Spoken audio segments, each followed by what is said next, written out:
Big news. A request to move the body of a dog buried at RAF Scampton has just been rejected by West Lindsey District Council at their meeting this evening. RAF Heritage submitted the request to move the grave of the black Labrador, whose name is a racial slur.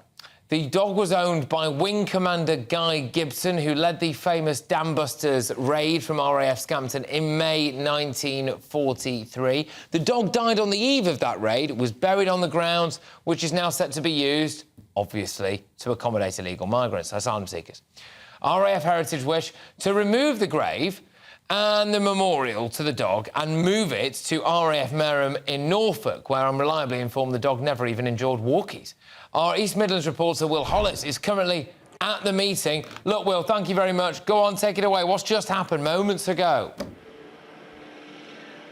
Yes, well, earlier today when I was reporting on this story, a member of the Save Our Scampton community group said that keeping Guy Gibson's dog here at Scampton is just one small part of a much bigger battle. And today here at this planning committee meeting that West Lindsey District Council described as extraordinary, that decision to remove Guy Gibson's dog has been rejected. It literally came through just a few moments ago, Patrick. Essentially what I was overhearing while I was just waiting to go live into your programme tonight was that the members of the planning committee were voting, and they were voting whether or not to reject or to accept the planning officer's recommendations, and the planning officer's recommendation was to reject that proposal by RAF Heritage to remove Guy Gibson's dog, and they voted unanimously to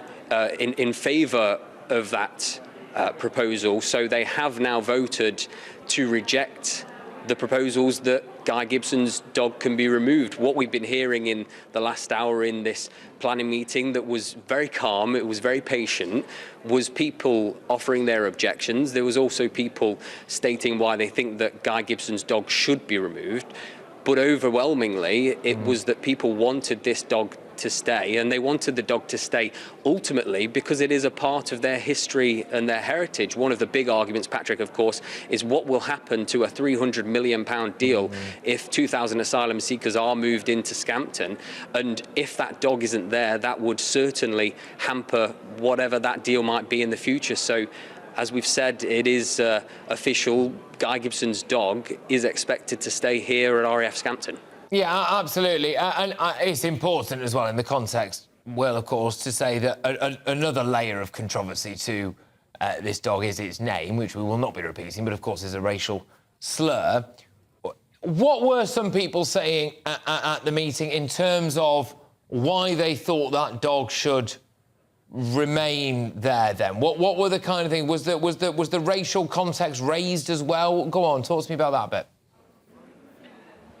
Well, to be honest, Patrick, there was only one time that I saw that the racial context of the dog's name was actually raised, and that was at the start, and that was the chair of the planning committee. And he said that we will not be using the name of Guy Gibson's dog, and anybody that does use the name of Guy Gibson's dog will have their microphone turned off and they will be asked to sit down. It wasn't said that they will be asked to leave, and it wasn't said that they will be dragged out, but there is police and there is security here. Mainly what people were talking about was what would happen if the dog was taken away to this heritage deal, £300 million on the table from Scampton Holdings to turn RAF Scampton into a world-class heritage centre. Another thing that was brought up was, why would you move a dog that had no connection to RAF Mereham in Norfolk 80 miles away to that base if only in 20 years 617 Squadron would move from that base, or RAF Mereham would close down? There's been a number of times that that 617 Squadron, which is of course the Dambusters Squadron, has been disbanded and then it's been brought back.